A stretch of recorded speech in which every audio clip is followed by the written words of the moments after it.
Okay, before we start it up, I'm going to give you our little speech. This is mostly directed to the older mechanics who've been experienced with leaded fuels, who know way more than anybody that works on carburetors, because they did 3 carburetors back in 1945 or 65. But first of all, let me turn this switch on and tell you right now.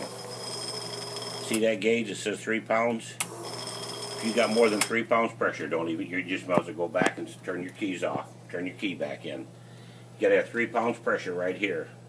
You can find out, you can undo that line right there and turn the motor, hold your thumb over it, or you stick your gauge in there and see. Your car's gonna be putting out 7 or 8 pounds. Flood these carburetors over with ethanol fuel. It will not take it. That 7 or 8 pounds is for pushing lead. Don't have lead anymore. So that's the first thing you gotta learn. Second thing is you learn your timing. Your timing needs to be 30 degrees at 3,000 RPM. Don't care about your 8 degrees and 10 degrees or whatever it says underneath the hood of that car. 30 degrees at 3,000. Start your motor up, take it up to 3,000 with your tach. Move your distributor till you got 30 degrees on your light, or down in your balancer, however you want to do it, or in the flywheel, however it times it out. Now you're ready to go ahead and start the carburetor, start your vehicle up. The next thing we got to bring to your attention is the mixture. The mixture, to meet the federal standards and not to pollute the air and to perform properly, needs to be about 12 parts of air at sea level to 1 part of gasoline. How do you find out that? We have a computer hooked to the exhaust system on this engine. Okay, there's lights that are flashing. One light indicates the fuel going in, the other one indicates the charge going out. There you see it's at 12. Now, by adjusting these mixture screws right here, I can alter that. I am not going to do that because I've already spent 10 minutes setting them.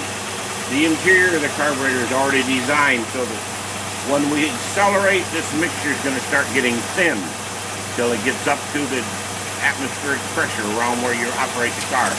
In our case, it's going to go up somewhere between 13 and 14.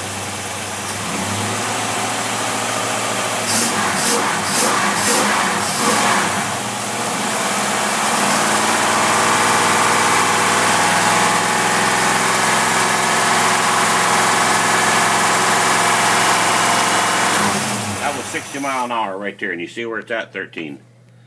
Can't get any better than that. This one here is the desirable one. Small top, 2.5 inches, small bolt pattern, electric choke conversion.